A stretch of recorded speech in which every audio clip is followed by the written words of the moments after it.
Nanti kita akan lihat apa rahasianya amalan-amalan ini. Zikir ini adalah setiap aktivitas yang mampu mengingatkan dan mendekatkan kita dengan Allah Subhanahu wa Ta'ala. Jadi ada dua nih, satu ingat, kedua dekat. Awas, ini selalu menyatu, terkait, berkelindan, tidak akan pernah berpisah. Di orang yang ingat Allah pasti memiliki kedekatan dengan Allah. Jelas ya? Baik, jadi kalau cuma ingat tidak membuat dia dekat, ini bermasalah. Ketika seseorang ingat pada Allah, hubungannya menjadi dekat dengan Allah. Ketika menjadi dekat, maka dia akan dipelihara oleh Allah Subhanahu wa Ta'ala, dipelihara dari maksiat dan segala yang menyulitkan dia dalam kehidupannya. Makanya mustahil ada orang berzikir tapi berbuat maksiat kepada Allah. Nah, amalan ini ada setidaknya 6-7 amalan. Itu apa? Istighfar. Apa dalilnya? Hadis Nabi di riwayat Muslim hadis 591. Yang kedua apa? Istighfar atau masuk kepada kalimat thayyibah. Dalilnya Quran surah keempat ayat 103, kan? Kebacaan Al-Quran. Bacaan Al-Quran. Baik, Quran surah ke-15 dalilnya ayat ke-9. Ya inna nahnu nazzalna dzikra. Kami telah turunkan Al-Quran sebagai zikir. Jadi kalau Anda baca Al-Quran, itu Anda sedang berzikir. Saya juga hafalan Al-Quran. Anda menghafal misalnya. Baik. Misal Anda tidak membaca, tapi selesai sholat Anda membacakan ayat-ayat Quran sebagai hafalan. Ada ayat kursi misalnya, ada 3 surah yang terakhir, ada kemudian ayat pertama sampai 5 misalnya, Al-Baqarah, ya ada ayat-ayat yang lainnya, hafalan misalnya. Begitu Anda bacakan, Anda sedang berzikir. Dalilnya Quran surah ke-54 ayat 17, ayat ke-22, ayat 32, ayat ke-40. Ketika Allah menyebut para penghafal Quran, menyebutnya dengan proses berzikir. Walaqad yassarnal Qur'ana lidzikri. Kami telah mudahkan Al-Quran sebagai zikir. Ya, hafalan di sini zikir, untuk dihafal, untuk berzikir. Jadi kalau Anda pasca sholat kemudian membaca ayat-ayat Quran dalam hafalan, bukan menggunakan mushaf, maka Anda sedang berzikir kepada Allah Subhanahu wa Ta'ala. Dan nilainya 4 kali lebih banyak dibandingkan dengan yang membaca. Ya. Doa. Doa itu juga sebagai zikir. Ya, Quran surah ke-7 misal dalilnya ayat 205. Wadhkur rabbaka fi nafsika tadarruan wa khifatan wa dunal jahri minal qawl. Ketika Allah meminta kita berdoa, kalimat doanya dalam bahasa perintah menggunakan kata zikir. Wadhkur rabbaka. Ayo minta, berdoa, sebut zikir kepada Rabbmu dalam dirimu dengan perasaan penuh harap, penuh ketawaduan. Minta kepada Allah. Jadi ketika Anda diminta untuk memohon berdoa kepada Allah, kalimat doa itu menggunakan zikir. Jadi ketika Anda sedang berdoa, Anda sedang berzikir. Bukankah saat berdoa Anda ingat kepada Allah? Bukankah saat berdoa keadaan Anda menjadi lebih dekat dengan Allah? Nanti kita akan lihat doa apa yang biasa dibaca Nabi pasca sholat dan seperti apa cara memohonnya. Ada rahasianya. Anda tidak menggunakan ini sangat disayangkan. Anda kehilangan momentum, dipercepat untuk memudahkan seluruh proses kehidupan Anda. 5, masih ingat? Sholat. Sholat. Nanti ada lagi amalan. Pasca sholat ada sholat. Di begitu selesai assalamualaikum, assalamualaikum, kapan kemudian ini kita mesti tunaikan sholat yang ini? Dan ada rahasianya juga. Bahkan sholat yang ini boleh jadi akan memberikan syafaat dengan izin Allah kepada hamba-hamba yang dirasakan kurang amalnya. Karena ketika amalan-amalan fardu tidak bisa menolong Anda dari proyek akhirat yang telah Anda cita-citakan untuk masuk surga itu, maka yang akan dicari pertama kali diantaranya adalah amalan yang ini.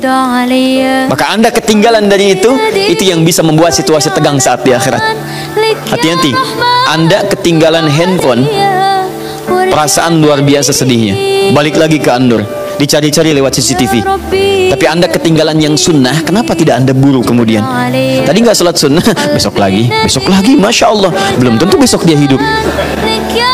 Dalilnya Quran surah ke-20 ayat ke-14. Ya, innani anallahu la ilaha illa ana fa'budni wa aqimis salata lidzikri. Saya Allah, tidak ada Tuhan yang layak disembah kecuali saya. Sembah saya. Bagaimana cara nyembahnya? Tunaikan salat sebagai zikir kepada saya. 6. Memperbanyak menyebut Allah, menyebut nama Allah atau juga dengan al-asmaul husna. Al-asmaul husna. Dalilnya Quran surah kedua Al-Baqarah ayat 152. Fadhkuruni adzkurkum. Ayo cepat sebut nama saya, maka aku pun akan mengingatmu. Aku menyebutmu. Dia orang yang selalu ingat Allah, nanti Allah akan ingat pada dia. Nanti saya kasih tahu rahasia yang paling besar. Bahkan ada orang yang saat membutuhkan dalam persoalan kehidupan kepada Allah, sebelum dia minta, karena Allah telah mengingatnya, Allah ringankan aktivitas kehidupan dunianya. Dia bukan nggak punya masalah, jadi kayaknya nggak kelihatan punya masalah, cuman setiap akan mengalami masalah diringankan oleh Allah sehingga seakan-akan nggak punya masalah. Nanti ini yang akan sangat menentukan bagian yang keenam ini, apakah hidup kita akan semakin mudah atau mendapati kesulitan yang berliku. Sebut nama Allah. Ya, bagaimana cara menyebutnya? Bisa disebut nama Allah langsung, bisa disebut dengan Asmaul Husna. Di mana dalilnya? Quran surah ke-17 nanti dari ayat 110 sampai 111-nya. Di ayat 111 tegas dikatakan, Qulid'ullaha. Ayo sebut Allah, panggil, katakan Allah. Awidur Rahman atau Ar-Rahman. Ayyamma tad'u falahul asmaul husna. Maka kapanpun Anda bisa memanggilnya, memintanya, Anda boleh memanggil dengan nama yang terbaik sesuai dengan kebutuhan Anda. Nanti saya kisahkan, ada orang baru selesai sholat, kemudian menyebut nama ini, dan satu di antara nama yang paling luar biasa, ketika dia selesai kata Nabi, dari mana kamu tahu menyebut dengan nama itu? Tahukah engkau, jika engkau melakukannya, maka engkau telah memanggil Allah, yang dengan panggilan itu, jika meminta akan segera diberikan, jika berdoa akan segera dikabulkan. Rahasianya luar biasa. Nanti kalau sudah tiba waktunya. Hadisnya sahih. Ya. Saking sahihnya, ini ditempatkan oleh Sayyid Qutb di dalam satu kitabnya Al-Aqaidah Al-Islamiyah. Padahal kitabnya tentang akidah. Ketika membahas tentang asma wa sifat, nama-nama Allah Subhanahu wa Ta'ala. Hadis ini dimasukkan, padahal hadis ini amalan tentang amalan pasca salat. Ketujuh, bagian terakhir. Ini adalah indikator yang paling penting, yang terakhir ini sampai saya pisahkan tersendiri dalam aktivitas harian. Zikir paripurna. Ini yang zikir paripurna. Makanya saya kasih garis. Ini amalan pasca salat, disebut dengan zikir. Bukan amalan biasa, tapi semua amalan ini akan dibawa kepada seluruh aktivitas hariannya.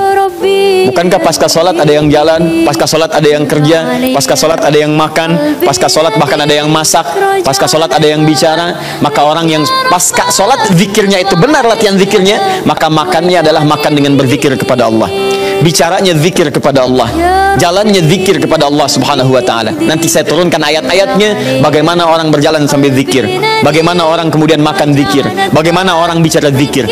Jangan-jangan selama ini kita hidup 24 jam tapi aktivitas kita tidak dalam rangka zikir kepada Allah Subhanahu wa Ta'ala. Nah, dalilnya Quran surah ketiga Ali Imran ayat 190 sampai 191. Inna fi khalqis samawati wal ardi wa ikhtilafil laili wan nahari la ayatin liulil. Siapa ulul albab itu? Ayat selanjutnya, alladzina yadhkurunallaha. Mereka itu orang-orang yang senantiasa zikir pada Allah Subhanahu wa Ta'ala. Qiyaman, dalam keadaan dia berdiri, wa qu'udan, ataupun dia duduk, wa ala junubihim, atau bahkan sedang tidurnya. Tidurnya disebut sebagai zikir, berdirinya disebut sebagai zikir, duduknya disebut sebagai zikir. Dan ahli zikir ini adalah orang-orang yang akan dimuliakan bahkan oleh Allah ketika kembali ke akhirat nanti, dan dipuji-puji oleh Allah Subhanahu wa Ta'ala.